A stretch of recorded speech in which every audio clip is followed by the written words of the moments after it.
Welcome to Hyperfixation Investigations, the podcast where two neurospicy best friends take time 2 Saturdays a month to infodump their research deep dive of the week. Lovingly produced and copyrighted by Wolf and Stag Productions. Today's fun fact is, the name Valentine has origins in the English language and carries the meaning of vigorous or strong. This name has deep historical roots dating back centuries. It finds its earliest mention in the ancient Roman tradition, where the name Valentinus held great significance. It was a popular name among the Romans, derived from the Latin word valens, which means healthy or strong. The name gained further prominence in Christian history due to several martyrs named Valentine, who sacrificed their lives for their faith. Shout out to Ancestry.com for that wonderful little blurb. Good morning, I'm Josh, and I will be captaining this week's episode, Valentine's Day. A lovely little romp. Part 2 of our mini-series, Is History Repeats Itself Redundant? Good evening, I'm Kara, and I'm just along for the ride. For those of you joining us for the first time, how things work here is, Josh will be leading us through a mini lecture on the topic, and we will discuss and ask questions throughout. Expect a lot of tangents. We switch off duties each week, so next week, expect Kara to take the helm. Now to our regularly scheduled program. Josh, what have you been hyperfixating on this week? Well, I think you're going to love this one. Am I? Happy Valentine's Day, everybody! I've been thinking a lot about this day, not because I have a Valentine, I don't, but so our planned release schedule meant that we're going to be dropping an episode on Valentine's Day. Yes. So I figured this episode. Yes, this episode. So I figured it may as well be about Valentine's Day.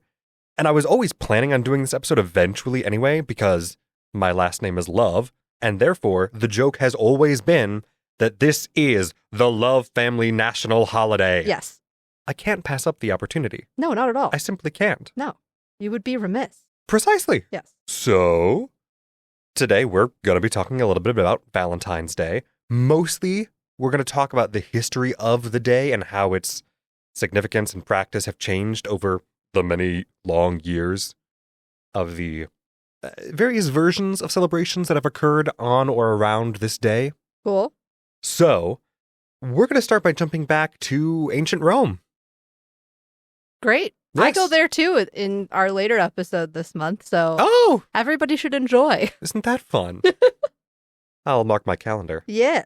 Long before the name Valentine was associated with February 14th, the 15th of February belonged to a Roman springtime fertility and purification ritual called Lupercalia, or sometimes simply called Lupercal. And to go any further, we actually do need to have a brief sidebar about the founding myth of Rome. Oh, great. I swear it's relevant. Okay. So, and I know you know most of this. I do. Yes, but There many are of our... wolves involved. Yes, Yeah. therefore obviously you know. Yes. But many of our listeners may not be super familiar.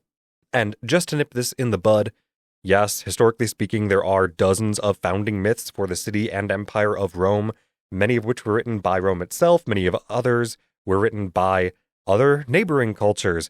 But this version that I'm going to repeat here is one of the more widespread, one of the more accepted by the people of ancient Rome itself. Okay. And yeah, even then there are some variations depending on where in Rome and when in Rome's history, but please keep that in mind and remember that with any mythology, with any mythological story, there is no real hard and fast, quote-unquote, true or real version, because it's myth. And most of this is more myth than history. Though, you know, bits and bobs here and there. Sure. Part of the purpose was to connect history via myth. So to put it briefly, too late. Yeah. Who, us? Briefly? Hey, I'm going to try. I wish you luck, man. Honestly, that's this entire episode is, I'll just talk about this real quick. Oh, no. Oh, no. That was what the research process was too, by the way. I love that. So supposedly, a Trojan hero named Aeneas survived and escaped the Battle of Troy, which, by the way, happened in 1184 BCE, and his descendants became kings in the Latin city of Alba Longa in what is now Italy.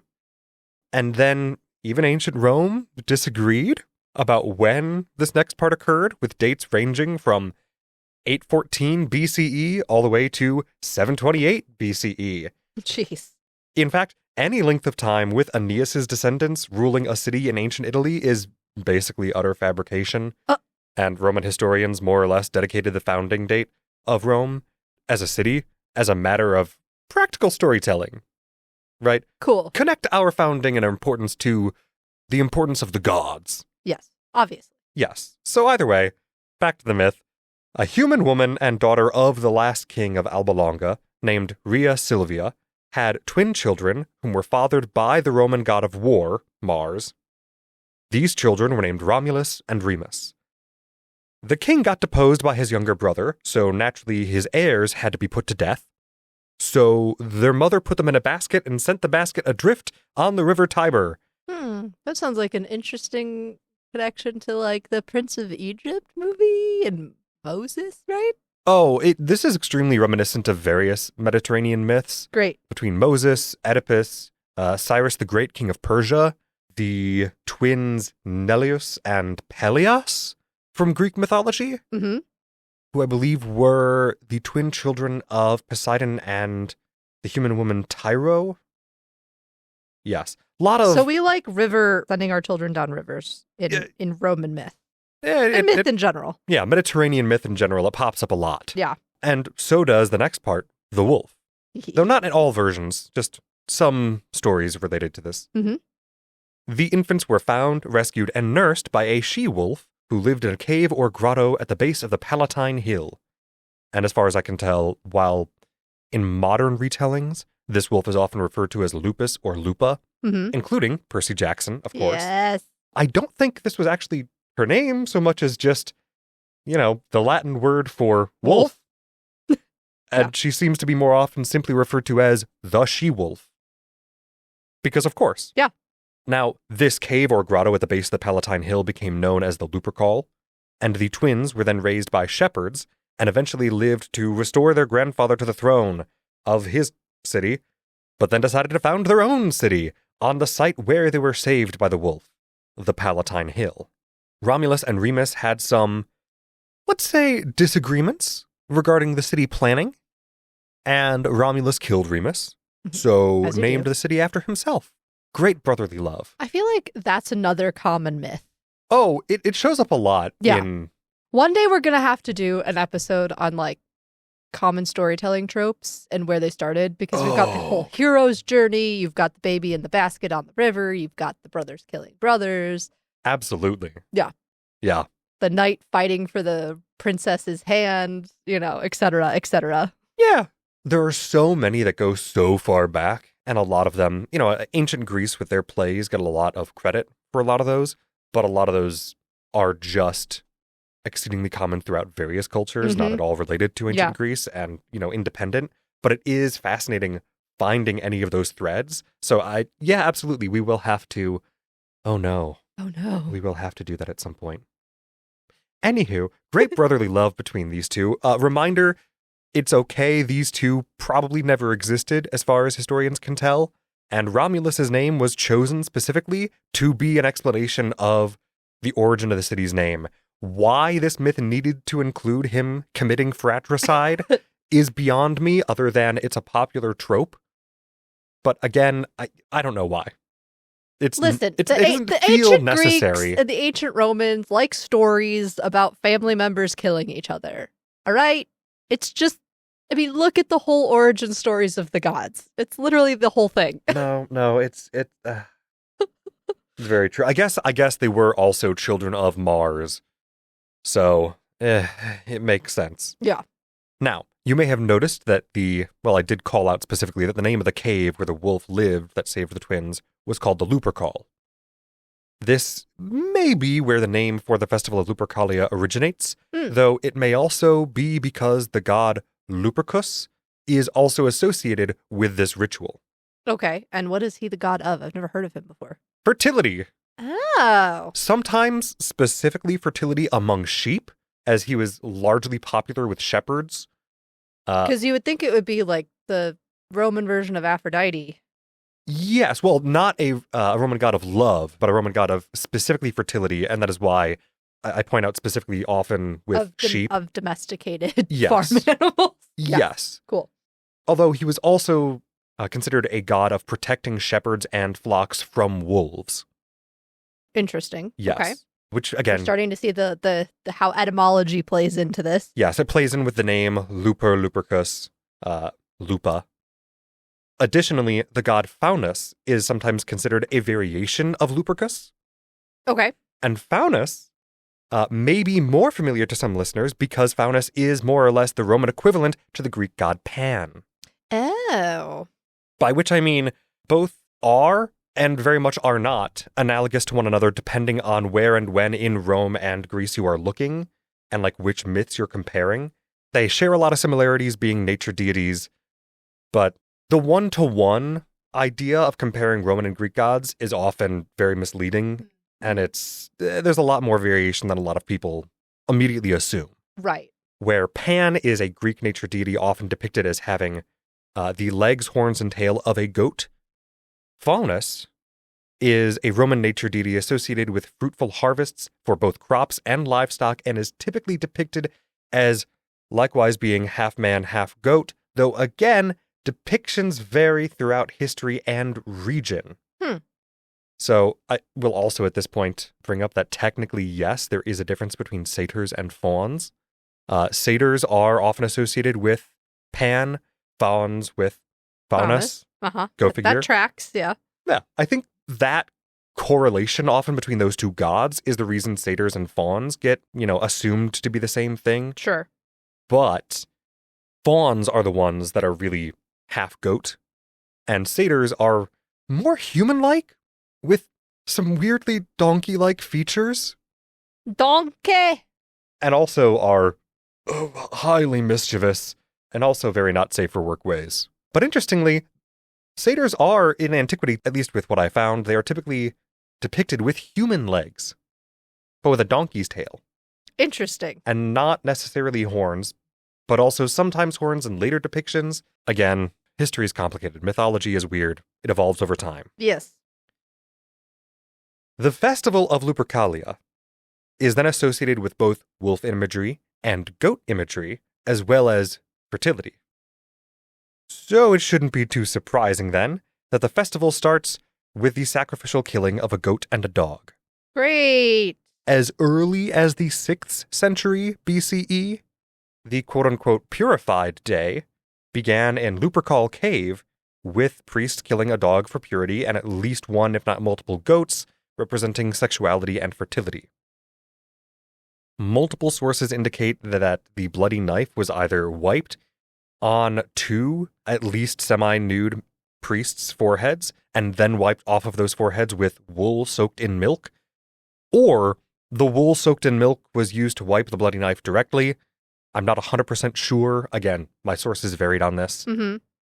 Encyclopedia Britannica oddly claims that the ritual required the 2 men laugh. Oh. I don't know why Okay.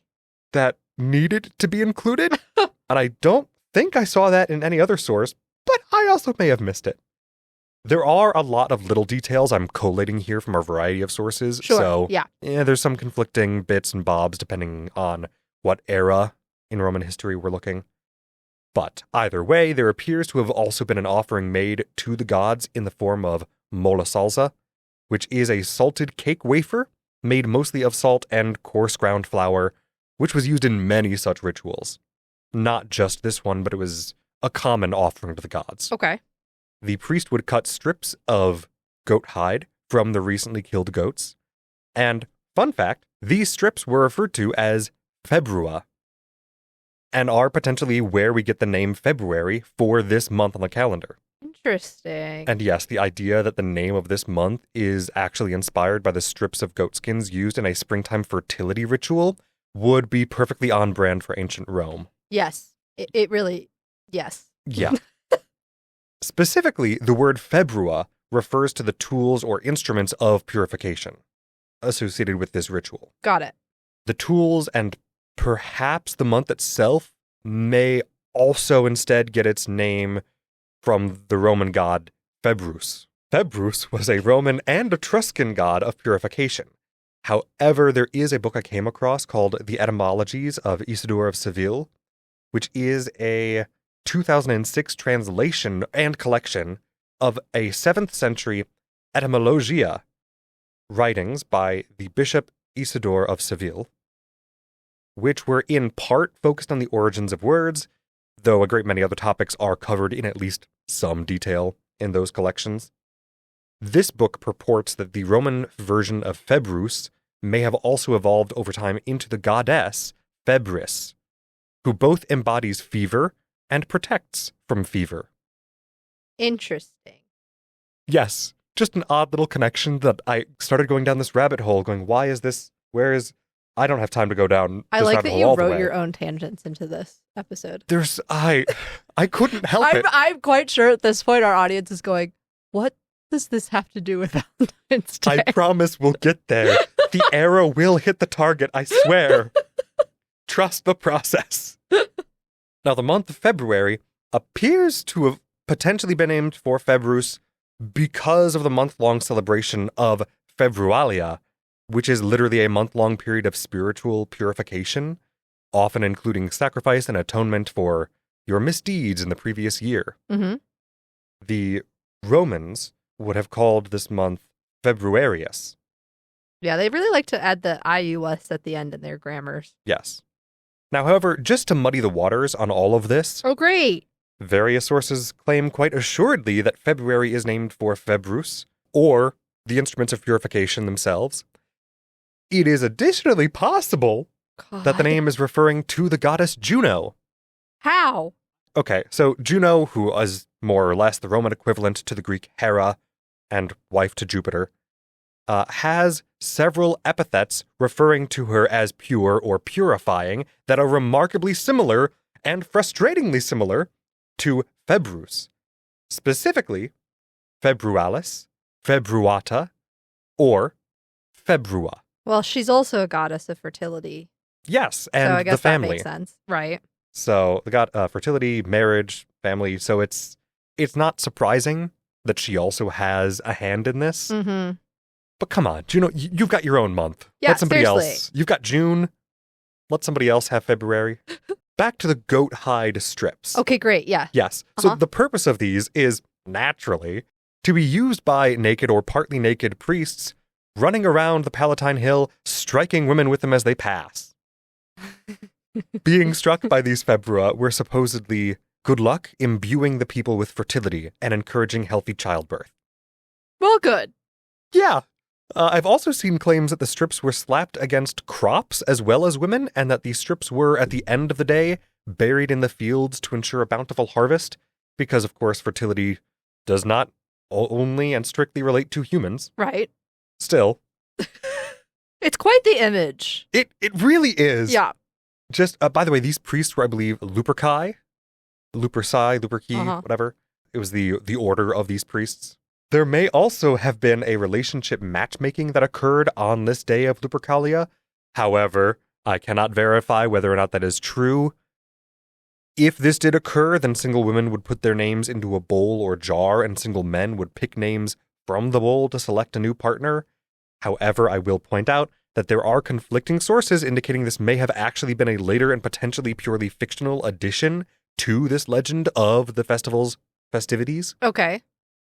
So, Take it with a grain of salt. take it with a grain of salt. But if it did happen, there would be interesting connections to the more modern matchmaking, like Aspects of lovey-dovey, it, yeah. cutesy ideas. So we have this pagan pastoral goat and dog themed holiday of fertility and purification. How exactly does this very admittedly horny celebration turn into a more cutesy Valentine's Day we know today? Yes, I would like to know. Well, the answer is probably religious gentrification, though there is some debate as to how intentional that is, and we'll get into all that after the break. I think now is probably just the easiest time to take our break. Already? It's an early break, but honestly, this whole thing is a big snowball. Amazing. So, I'll see you on the other side. Alrighty, I'm gonna go grab some chocolates and treat myself to a nice mug of floral tea before getting back into the swing of things. I recommend you all do the same. For those who appreciate social media updates and episode reminders, please follow us on YouTube at Hyperfixation Investigations Podcast or on Blue Sky at HI-podcast. Go check us out on those platforms and follow along. And please, leave a comment or review on YouTube, Spotify, Apple Podcasts, or even on our website. We love to hear from you, and it helps a lot. Now, let's float down on tiny little wings to the rest of the episode. So, the conversion of the holiday Yes. begins with the conversion of the Roman emperor himself. Shocker. Yes. So, in the year 312 CE, Emperor Constantine officially legalized Christianity with the Edict of Milan, after which he himself also converted to that religion. Yep. I will say, amusingly, historians actually argue about why he converted and how devout he was. His own biographer, the bishop, Eusebius of Caesarea, claims that Constantine was quite devout, because of course he would. He was literally He's the propagandist. a bishop, Yeah. yes, Uh-huh. and convinced his mother to convert as well. On the other hand, his mother, Helena, may have converted first, and he went along with it. I did find an article from Rhodes University titled Rome's Conversion to Christianity and Its Lasting Legacy, which had the phenomenal section subheader Oh, good. that reads, Roman rulers' relationship with Christianity as marked by their coins. Coin nerds have existed forever. I will fight anybody who says otherwise. Oh, it's I am the so daughter fun, too. of a coin nerd, so I'm here for this. So now, because of course the coins of the Roman Empire are a great indicator as to the culture of the empire during that particular emperor's reign.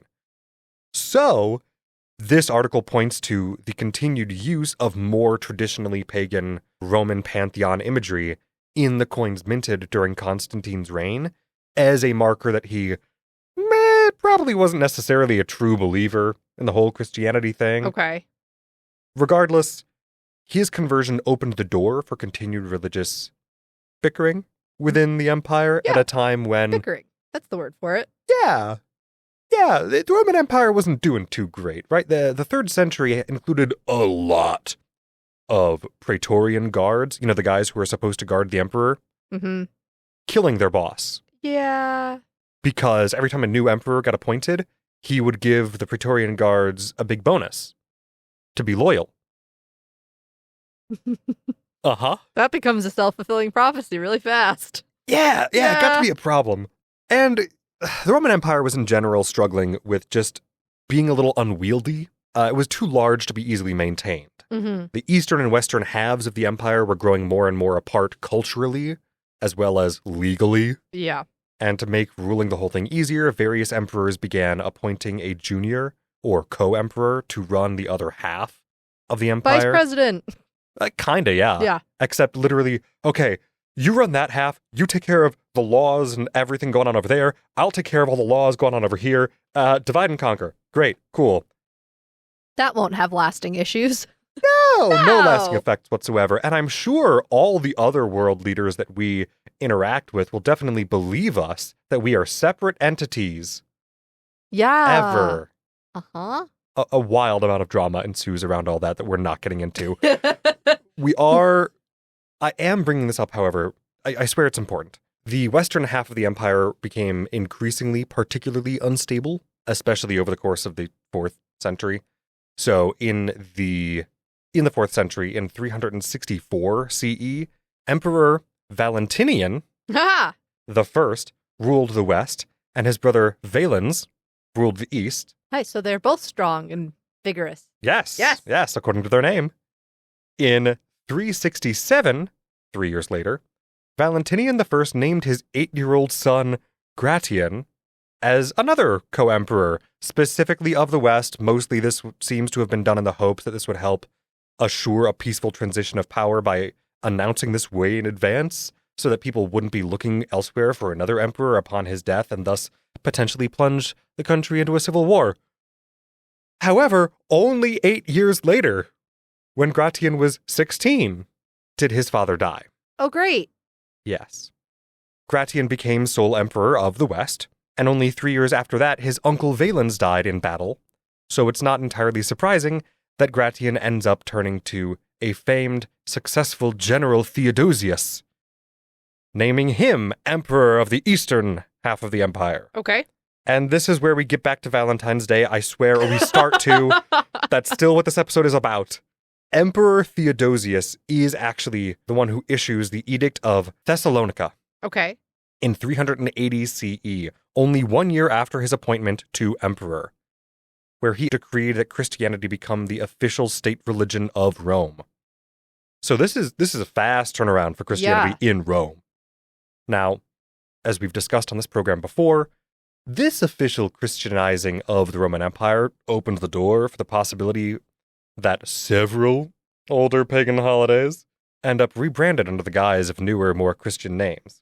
Now, say what you will about the intentionality of various popes or political figures at this time, I will point out that at least in this case, it is heavily disputed as to whether any such co-opting of the holiday was actually intentional or merely the result of the church not really caring what pagan holidays were celebrated when, and intention may have been ascribed later after the fact. Sure. So I warn you, we're entering some serious historical argument territory. Yes. Yeah. As is very common when it comes to Roman and pagan. Like you said, we have episodes about this already. Yes. And most sources claim that in the year 496 CE, at the end of the 5th century, Pope Gelasius I declared the 14th of February to be St. Valentine's Day in honor of a martyred saint. However, Dr. Seth Fabian, with a PhD in Italian studies, who has written for the St. John Vianney Theological Seminary School, among many other people, states that the idea is, quote, simply a bad interpretation of historical documents, and further points out that the idea of Pope Gelasius instituting St. Valentine's Day at all seems to be primarily from a 7th century document called the Gelasius Sacramentarium, which doesn't even concretely claim that this is something Pope Gelasius did. It just references various holy days or sacraments that Gelasius was associated with vaguely. Okay.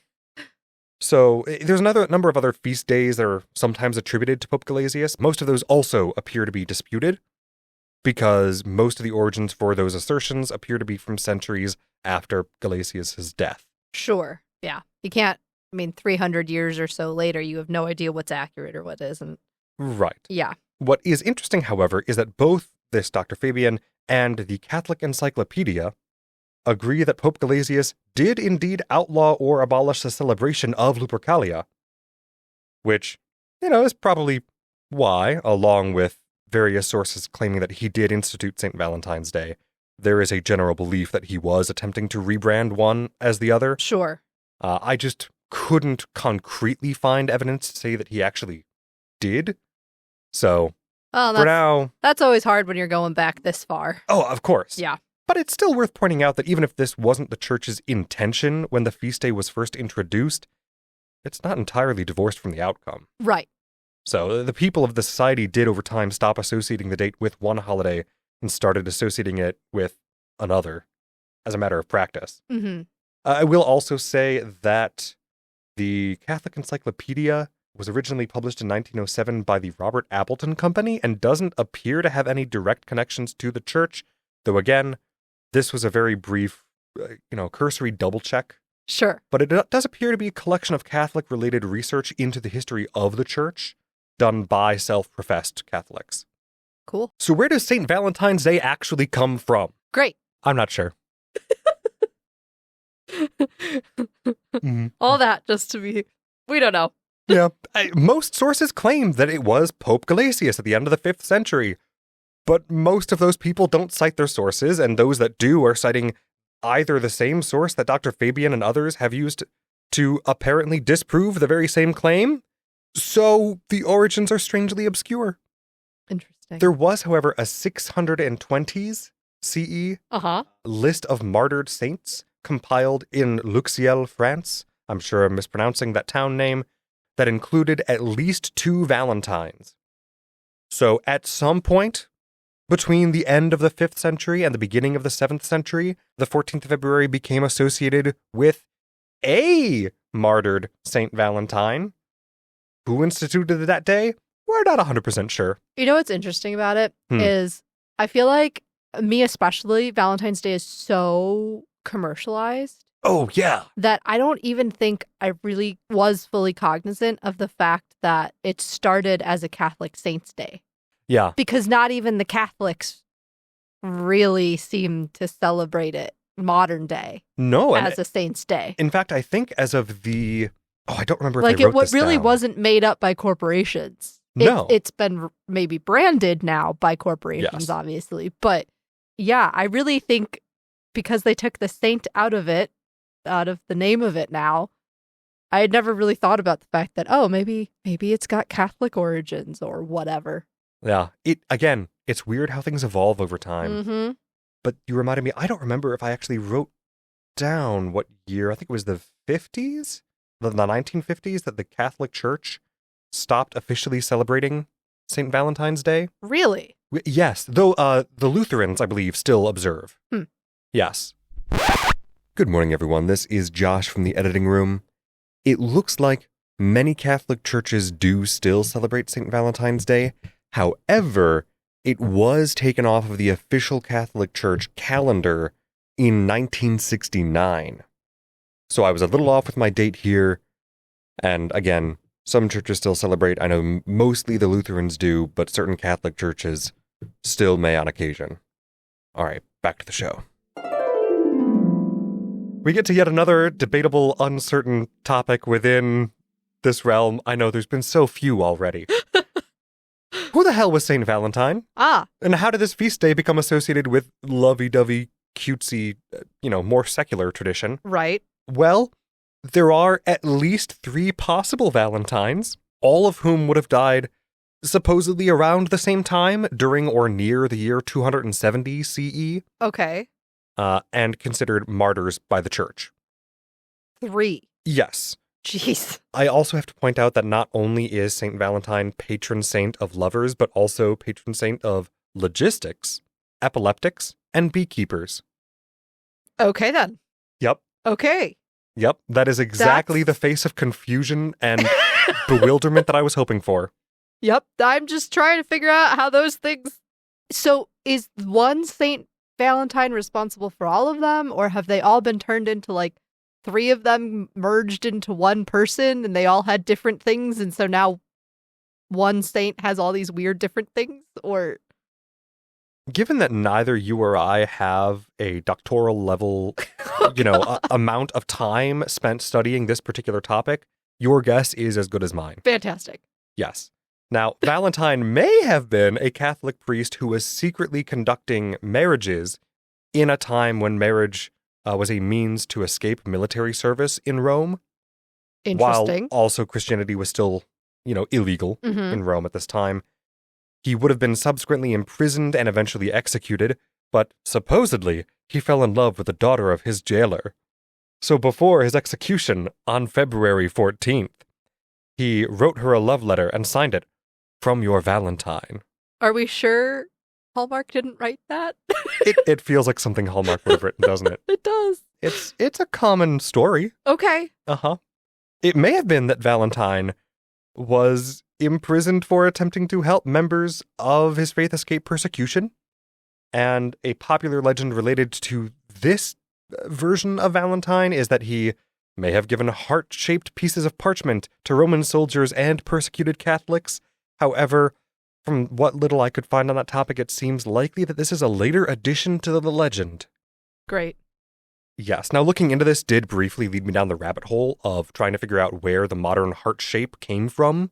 And it may have been adapted over time from the ancient plant Silphium, which is a now extinct plant from North Africa that was used throughout the Mediterranean as a popular medicine, herb, aphrodisiac, and contraceptive. Interesting. And had a heart-shaped fruit or seed. But like many things today, Silphium's addition to this topic is controversial in scholarly circles and not reliably proven in any fashion that I could find.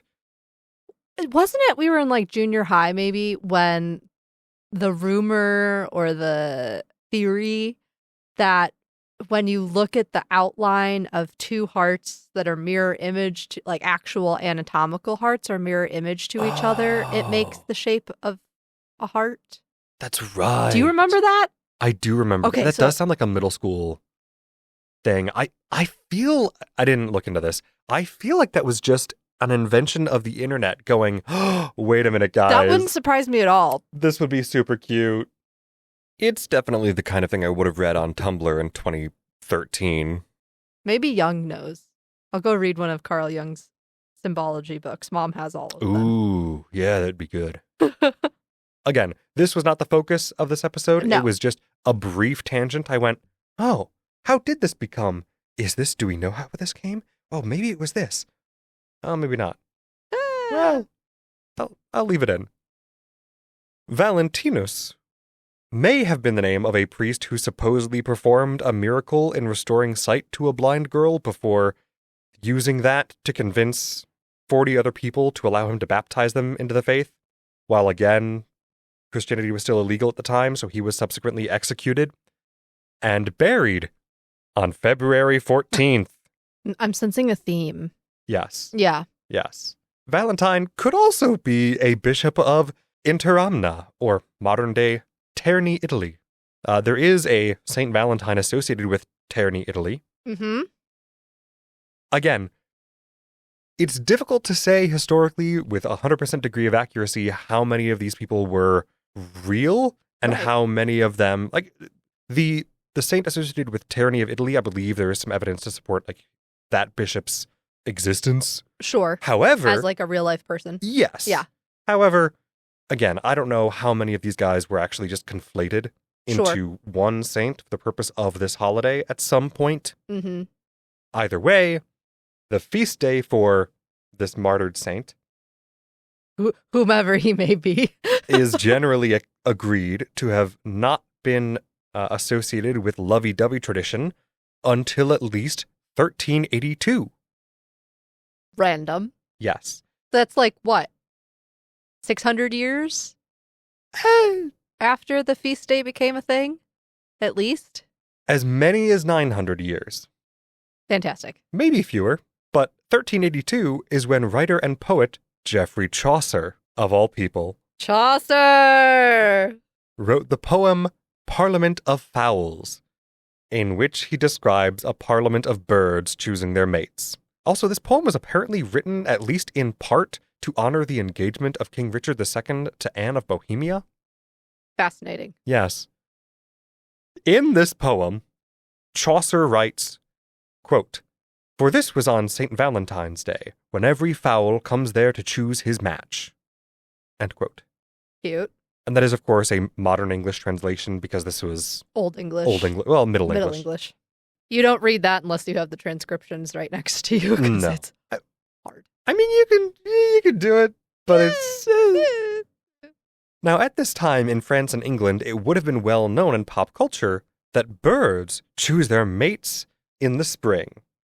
Which, by the way, is not necessarily perfectly accurate. I mean, yes, there's a lot of birds who mate in springtime. There are But a lot it's- of birds that are also monogamous for Right. life. So, you know. Yeah, it's not a hard and fast rule. And, there are birds that mate in early spring every year, but there are birds that mate throughout the year. So, or again, for life. Mm-hmm. So it's unclear and debated whether this line in the poem referencing St. Valentine's Day was strictly a reference to the believed timing of the mating habits of birds, or if he was genuinely ascribing the idea of finding your mate to that feast day in the Catholic tradition. I'm going to go with the first one That's myself, where- but Yeah, that's where my intuition goes. yeah. However, February 14th is also a bit early in the year for spring birds to be mating in poetically noticeable numbers. Mm. So, because of that odd bit of timing choice, it has been suggested by various historians that Chaucer may not have been referring to February 14th, but rather May 3rd. May 3rd. Yes. See, February 14th is the feast day for the Roman Saint Valentine. May 3rd is the feast day for the Genoese Saint Valentine, who was already associated with romance, while the Roman Valentine, not so much. Okay, so where did this Saint Valentine come from? Oh, the one from May 3rd? Yeah. That's a great question. Live fact check. Doom bada boom bada boom boom. Live fact check. Doom da doom doo doo doo boom bada doo doo doo doo doo doo doo. I'm fact checking live. Doo doo doo doo doo doo.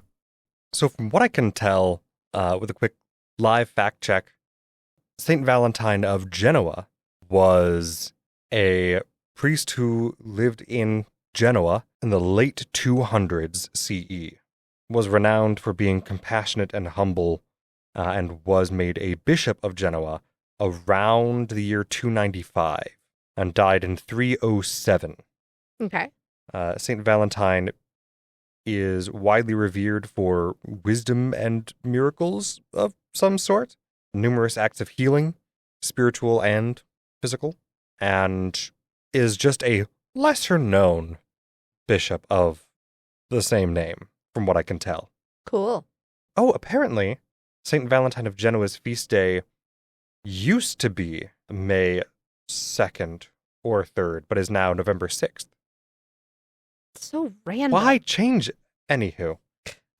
So, that said, either way, Chaucer's influence on pop culture Was big at that time. Yes. Yes. Which ultimately meant that, well, more people knew of St. Valentine on February 14th, so that became known as the Day for Lovers. Great.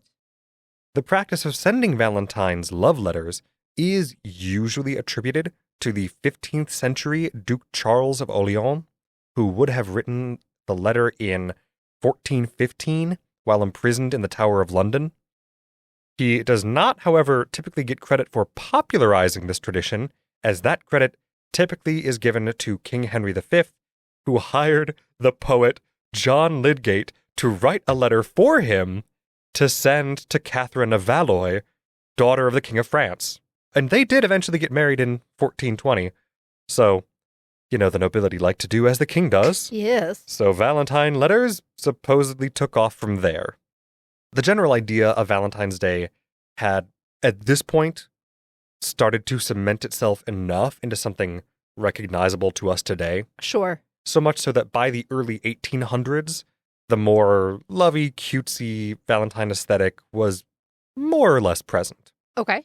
Including the all-important Valentine's card, which at the time were handmade. Sure. In America, most Valentine's cards in the early to mid-1800s were handmade, and if you wanted a fancy one, you had to get it imported. Of course. Because no one was really making them in America. It was not a business venture most people had an eye for at this point. Sure. And were therefore much more expensive and not as popular as they are nowadays. Yeah. Enter stage right, Esther Howland, daughter of a cookbook writer and a stationery store owner, and herself a graduate of Mount Holyoke College in Massachusetts. We love it. In 1847, shortly after graduating at age 19, she established a Valentine card-making business and found rapid success, earning herself the historical nickname Mother of the American Valentine. Nice. It would be a woman. Yes, and she employed several other women to make ornate cards in an assembly line at a time when women were rarely allowed to work at all, let alone own a business. Mm-hmm. And according to Holyoke itself, yes, the college is still around. Yes, it's one of our old ones. By 1880, the New England Valentine Company was earning over $100,000 in profits per year. Jeez. Equivalent to more than $2.5 million today. Yeah. I will obviously include some pictures of her cards because they are beautiful. Nice. Like, these are I'm excited to see them. impressive. Meanwhile, according to Hallmark's own website, Valentine's Day presently sees approximately 145 million cards exchanged, with an estimated dollar value approximately $1 billion from Valentine's Day alone. Jeez. And, I almost forgot to include Cupid. Almost. So, Arrows. you gotta include We the love arrows. gross. I'm amused that Cupid made it this far in the modern tradition of Valentine's. Because Cupid is an old Roman god of love and desire. Uh-huh. And it is actually quite analogous to his Greek counterpart Eros. Yes. Both of whom had the wings and the bow and arrow. And I believe both used golden arrows to make people fall in love and lead arrows to make people absolutely despise each other. Yeah.